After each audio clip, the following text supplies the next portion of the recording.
जय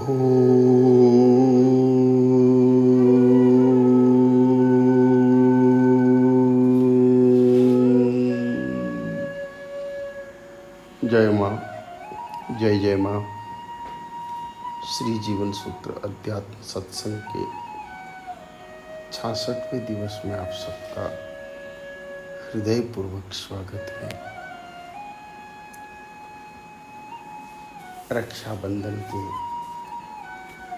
पावन पुनीत उत्सव पर बंधन मुक्त होने का एक दिव्य साधन हम सबको प्राप्त हुआ है,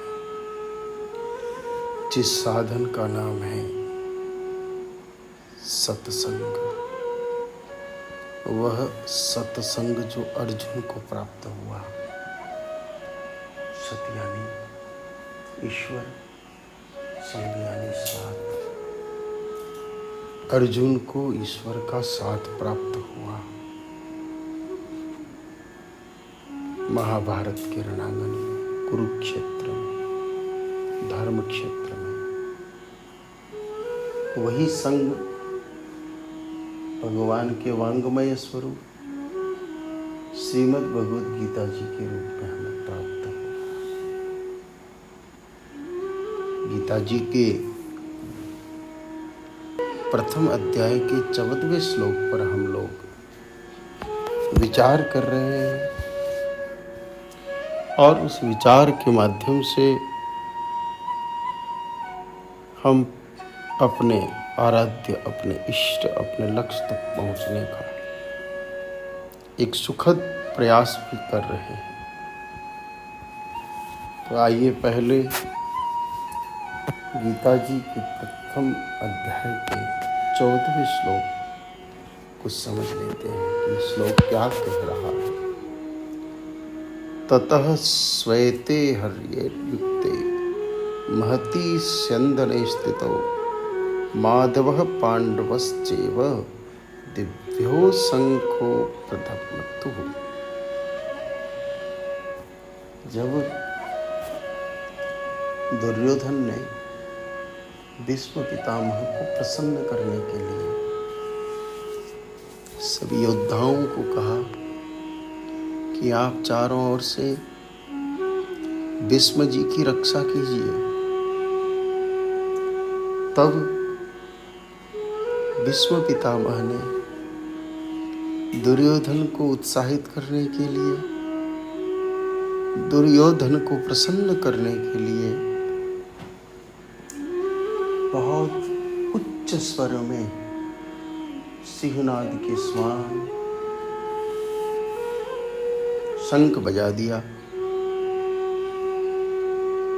उधर उन्होंने शंख बजाया भीष्म पितामह ने, तो इधर कौरव सेना के सभी योद्धाओं ने जो वाद्य यंत्र बजाने वाले थे, किसी ने शंख,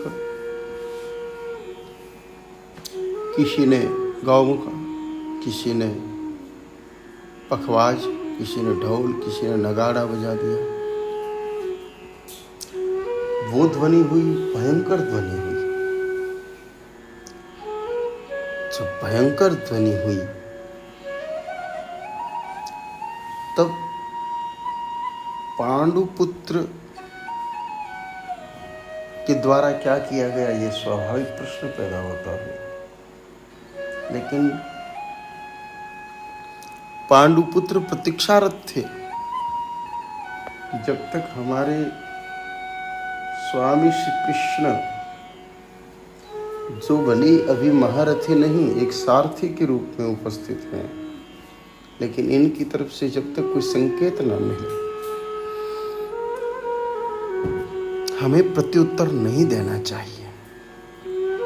तब सफेद घोड़ों से युक्त महान रथ पर स्थित लक्ष्मीपति भगवान श्री कृष्ण जी और पांडव पुत्र अर्जुन ने भी दिव्य शंखों को बड़े जोर से बजाया। यहाँ सीधा ये कहा जा सकता था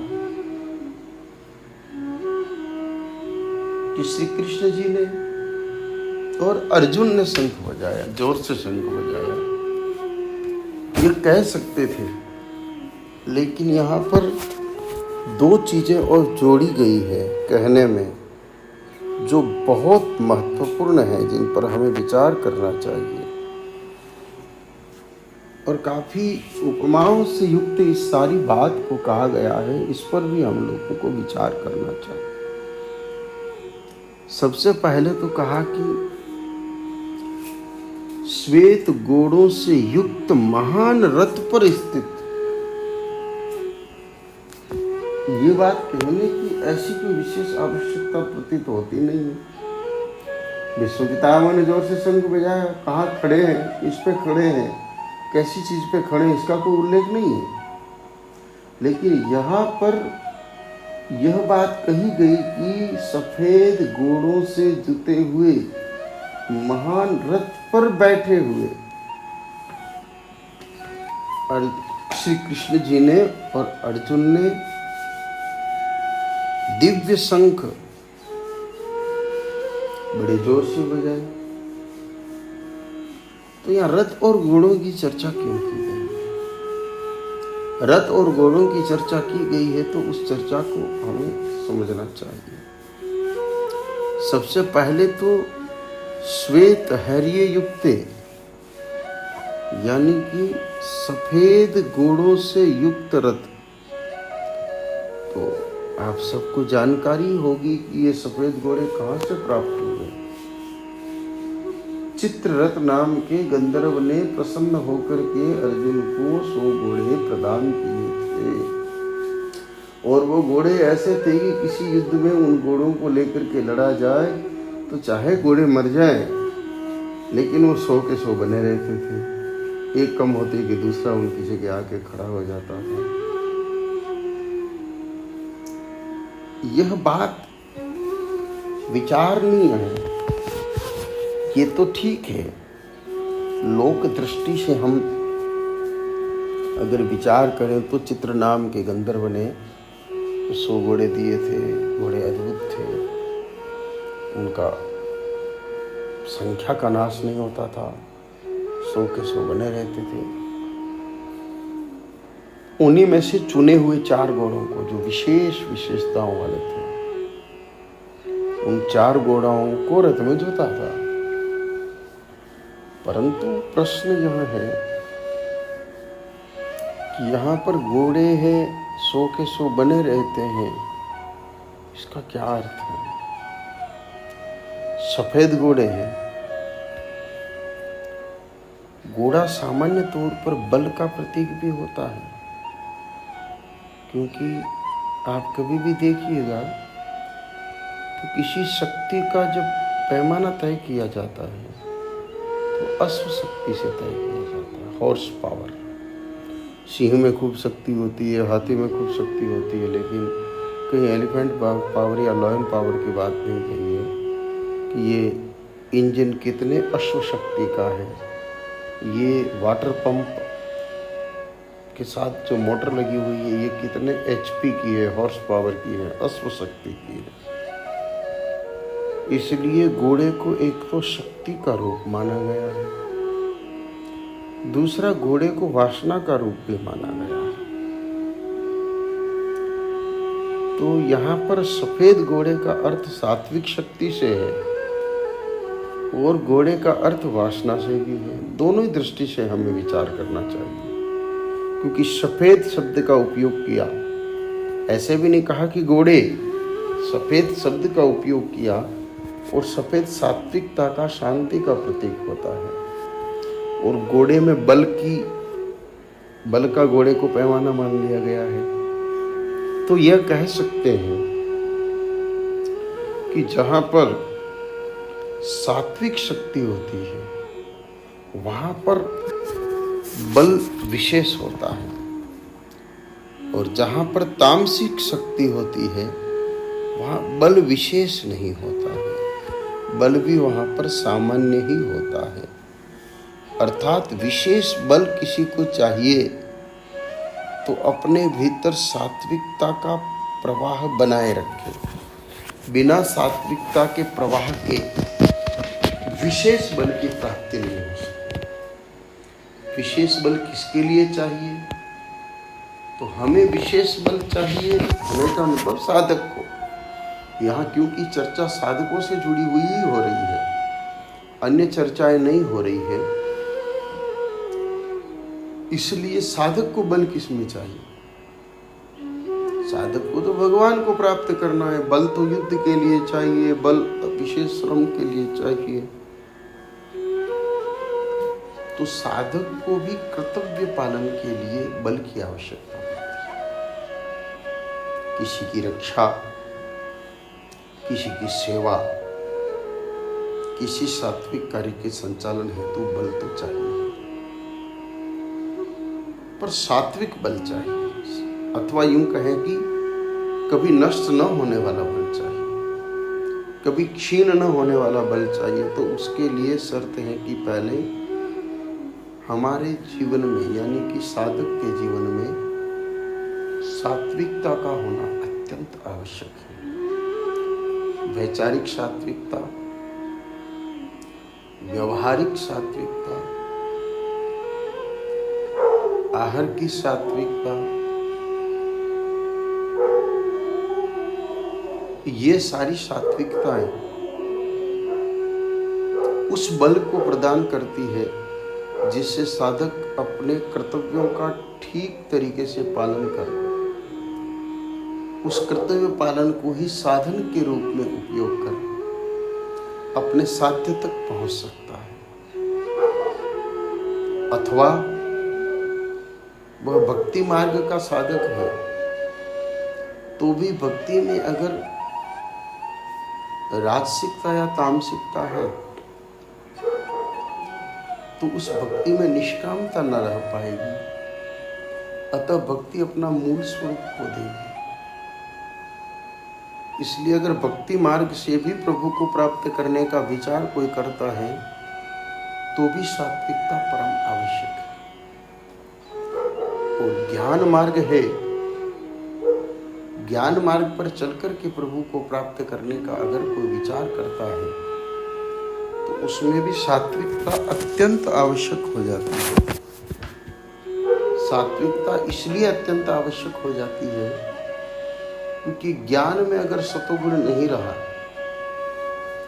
ज्ञान में अगर सतोगुण नहीं रहा तो ज्ञान महान अहंकार का कारण बन जाता है। असल में वह ज्ञान ही अज्ञान का स्वरूप धारण कर लेता है, सिर्फ तमोगुण या रजोगुण की प्रधानता होने के कारण। इसलिए यहाँ पर सफेद अश्व सात्विक बल का प्रतीक है, जिस सात्विक बल के प्रभाव से साधक कर्तव्य परायणता, निष्काम भक्ति और अहंकार रहित ज्ञान का प्रयोग कर प्रभु को प्राप्त कर सकता है।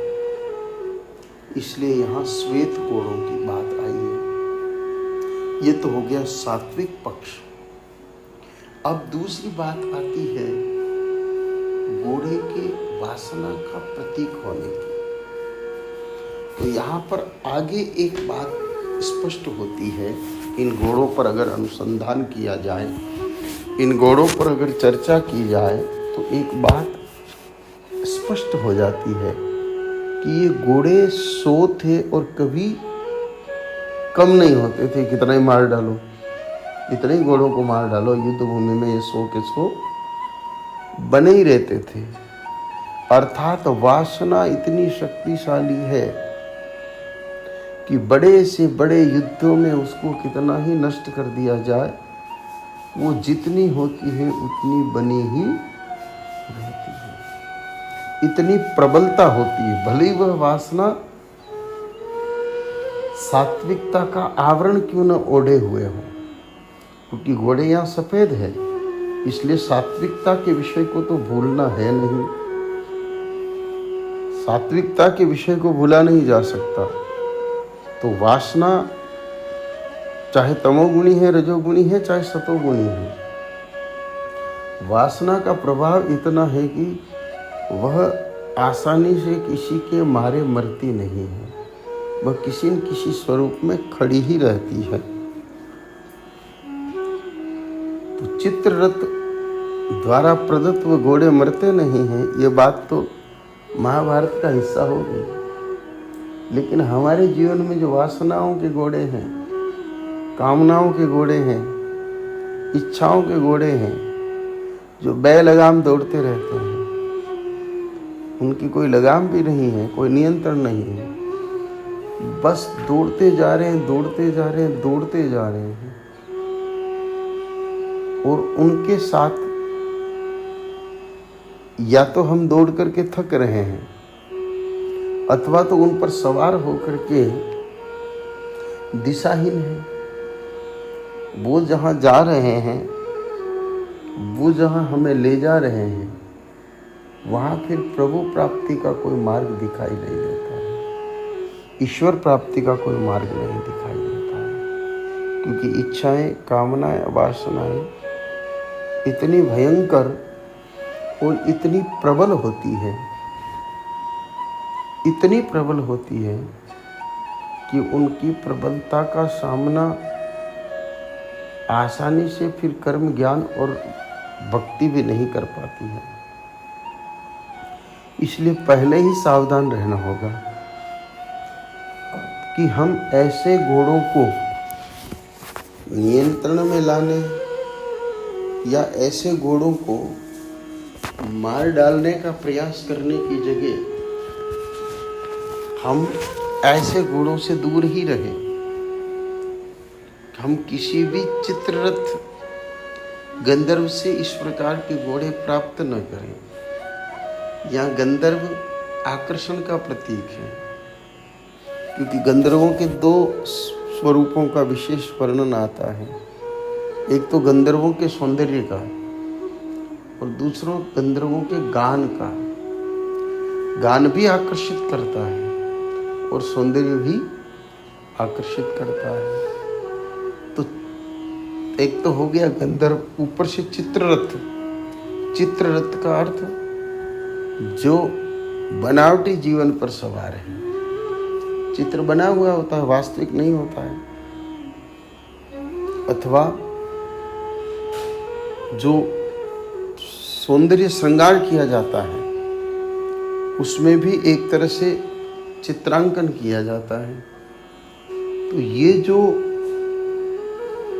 चित्ररथ के द्वारा, गंधर्व के द्वारा प्रदत्त घोड़े हैं, अर्थात क्यों नहीं बच पाए? क्योंकि बनावट थी, श्रृंगार था, चित्रांकन था, सुंदर गान था और सुंदर स्वरूप था।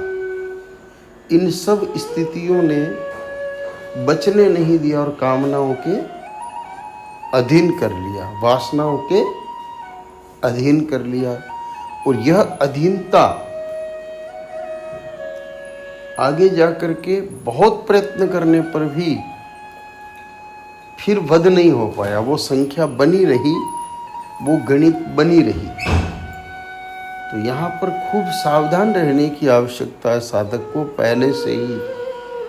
गान, मधुर गान, सौंदर्य, बनाव, श्रृंगार, बनावट पर, इन सारी चीज़ों से दूर रह करके ही उन 100 गुणों से बचा जा सकता है। भले वो सात्विकता का रूप लिए हुए नहीं। हमारी इच्छा कोई घर बनाने की नहीं है, लेकिन एक अच्छा आश्रम बन जाए। अब आश्रम क्या है? घर ही है, लेकिन उसने आश्रम शब्द का आवरण पहन लिया। ये क्या हुआ? सफेद घोड़ा हुआ, सात्विक घोड़ा हुआ या सात्विक कामना हुई। तो इस कामना ने सात्विकता का आवरण तो ओढ़ लिया, लेकिन वो बनी रही। तो एक बार प्रकट हो गई हृदय रूपी रणांगन में, तो अब उसका वध करना संभव नहीं है। अब उसका कदाचित वह तमोगुणी या रजोगुणी हो सकता है और भी वध हो सकता था। लेकिन सतोगुण का आवरण लेकर के उन्होंने इस प्रकार का वातावरण बना दिया है कि लगने में तो भला लग रहा है। वो किसी को भी कह दिया जाए कि हम आपको ऐसा घोड़ा प्रदान कर रहे हैं, हम आपको ऐसा घोड़ा दे रहे हैं जो घोड़ा कभी मरेगा ही नहीं युद्ध के मैदान में, तो उस व्यक्ति के मन में उस घोड़े के प्रति विशेष आकर्षण पैदा हो जाएगा। और कि वाह भाई, ये तो सफ़ेद घोड़ा है, चित्ररथ नाम के गंधर्व का दिया हुआ घोड़ा है, और ये घोड़ा तो युद्ध में मरता ही नहीं है, तो उस घोड़े के प्रति विशेष आकर्षण हो जाएगा। अब वो आकर्षण कहाँ ले जाएगा? वो आकर्षण वहाँ ले जाएगा कि उस घोड़े पर सवार होकर के मैं युद्ध करूँ, क्योंकि मेरा घोड़ा इतना समर्थ है कि ये मरता ही नहीं है। तो वो और एक नए संघर्ष की तैयारी भी करवा रहा है। दिखने में बहुत अच्छा हुआ है, सफ़ेद है, सात्विक है और किसी से मरने वाला भी नहीं है। तो ये तो बहुत अद्भुत स्थिति है। वह आकर्षण, सात्विक आकर्षण आगे राजसिक युद्ध के लिए तत्पर कर देता है। तो इससे बंधन बढ़ा है, घटा नहीं है। यहीं पर अगर वो राजसिक कामना होती या तामसिक कामना होती तो उस कामना का नाश करना और आसान हो जाता, क्योंकि मन का कोई कहना कहता कि नहीं नहीं, ये तो जो प्रधान है जीवन खराब कर देगी, या ये तो तामसी लोगों का काम है, ऐसी कामनाएं करना अपना काम नहीं है, ये हमारा जीवन खराब कर देगी। तो वो तो प्रकट है, उसमें सीधा सीधा प्रकट विषय दिख रहा है कि इससे हानि है, तो उन पर तो विजय पाई जा सकती है। लेकिन जो सात्विकता का लबादा ओढ़ लेती है, जो सात्विकता का आवरण ओढ़ लेती है, उस कामना पर नियंत्रण पाना और भी अधिक मुश्किल हो जाता है, और भी अधिक दुष्कर हो जाता है। अतः साधक को प्रारंभ से ही ध्यान रखना पड़ेगा कि कोई सात्विक कामना भी प्रवेश न करे। सामान्य तौर पर कामनाओं की जो रीति नीति है और कामनाओं की जो गिनती है वो इसी प्रकार की है कि एक बार जीवन में प्रवेश कर जाए तो उसका नाश होना बहुत मुश्किल हो जाता है। कुछ अच्छे साधक देखने में आता है कि उनका जीवन साधनमय रहा, अच्छे साधक रहे, अच्छे भक्त रहे, भगवान का भजन पूजन अर्जन करते रहे, प्राणी मात्र की सेवा सुरक्षा का विचार भी करते रहे। लेकिन अचानक उनके मन में एक सात्विक कामना पैदा हुई। सात्विक कामना पैदा हुई कि देश में बहुत ज़्यादा भ्रष्टाचार हो रहा है, न्यायिक प्रणाली बिगड़ी हुई है, मंदिर, विद्यालय, धर्मशालाएं संकट में हैं, गोएं संकट में हैं, सनातन धर्म संकट में है। तो मैं कोई अच्छा पद प्राप्त करके, अच्छे ऊंचे ओहदे पर जाकर के इन सब कामों को ठीक कर दूं। ये है तो कामना, पर इसने क्या ओढ़ लिया? सात्विकता का आवरण ओढ़ लिया। तो सात्विकता का आवरण ओढ़े यह कामना जब मन में प्रकट होती है तो उस समय सबको लगता है कि ये तो ठीक है कामना। लेकिन एक बार उस मार्ग पर बढ़ जाने के बाद, चाहे जिस उद्देश्य से प्रारंभ किया वो उद्देश्य पूरा हो गया तो नए उद्देश्य खड़े हो जाएंगे, नए बंधन खड़े हो जाएंगे। फिर मन ऐसी स्थिति बना लेगा कि अब ये पद तो जाना ही नहीं चाहिए। यह जो कामना का पद है वो कामना का प्रभाव ऐसा है कि वह पद की जो कामना थी वो पूर्ति भले हो गई, लेकिन अब मन कहता है कि ये पद तो अभी कभी नहीं जाना चाहिए। जब तक मैं जीवित रहूं तब तक मेरे पास ये पद रहना ही चाहिए। ऐसे कई बड़े बड़े संत भी बड़े बड़े पदों पर विराजमान हो जाते हैं। तो वो उनकी कामना की प्रबलता, सात्विकता का लबादा ओढ़े जब वह कामना की पूर्ति करते हैं तो वो उस पद को कभी मरते हुए देखना चाहते नहीं हैं। लेकिन क्योंकि संसार का नियम है कि पद प्रतिष्ठा इत्यादि तो समय के साथ जाती ही है, तो जब पद प्रतिष्ठा जाने का वक्त आता है तब वह जीव दुखी हो जाता है कि मेरी प्रतिष्ठा, मेरे से पद जा रहा है, मुझे अमुक संस्था का अध्यक्ष बना गया, अब हटाया जा रहा है, मुझे अमुक सूबे का मुख्यमंत्री बना दिया गया है, मेरा पद जा रहा है लेकिन अब, तो ये सब कारण बनेंगे शोक के। जा रहा है वो कारण बनेगा शोक का। अब वहां कामनाएं तो नहीं जाएगी, समय चला जाएगा, पद चला जाएगा, लेकिन कामना जाने वाली नहीं है। क्यों? क्योंकि वह तो नहीं मरने वाले 100 घोड़े हैं, इसलिए जाएगी कैसे? तो वह विकृत रूप में फिर राजसी रूप धारण कर लेती है। जैसे कई बार आप लोगों ने देखा सुना होगा कि चुनावों के समय वर्षों तक किसी एक पार्टी में रहा व्यक्ति अचानक दूसरी पार्टी में चला जाता है। उसके पीछे कारण क्या है? पद न छोड़ना।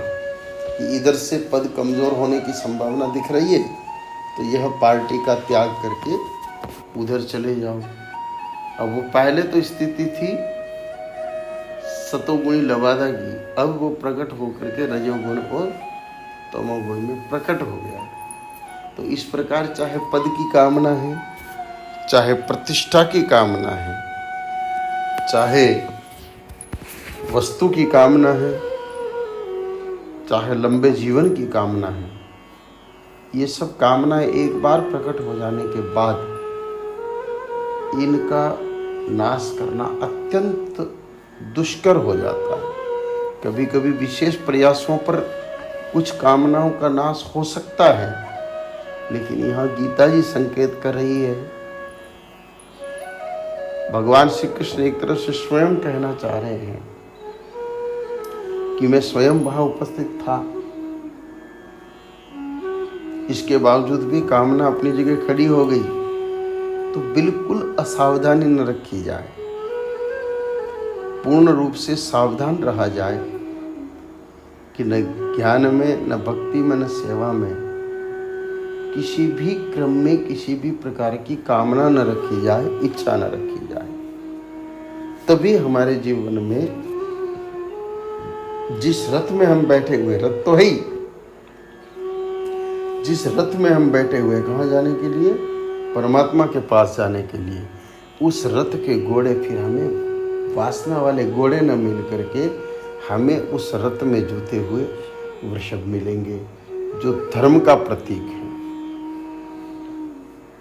अगर यहाँ सावधानी रखी तो धर्म का प्रतीक जो है वह वृषभ मिलेंगे और धर्म निश्चित रूप से हमें परमात्मा के समीप ले जाता है, ईश्वर के समीप ले जाता है। कामनाएं कभी भी प्रभु के पास नहीं ले जाएगी, चाहे वो सात्विक कामना है, चाहे वो राजसिक कामना है, चाहे वह तमोगुण युक्त कामना है, वह तो प्रभु से दूर ही ले जाएगी। लेकिन जहाँ पर निष्काम भाव से भगवान के कार्यों को करने का विचार मन में बना रहे तो कामनाएं प्रकट नहीं होती। कामना कब प्रकट होती है? कामना के प्राकट्य का भी क्रम है कि जब जीवन में कर्तव्य पालन एक तरफ चला जाता है, सेवा भाव एक तरफ चला जाता है, तब स्वतः कामनाएं प्रकट होती है। तो कामनाएं प्रकट न हो उसका एक सबसे सुंदर साधन अपने आप को, प्राप्त शरीर को, प्राप्त सामर्थ्य सहित, प्राप्त योग्यता सहित सेवा में लगाए रखना। यह कार्य अगर दृढ़ता पूर्वक, सावधानी पूर्वक किया तो किसी भी स्थिति में जीव को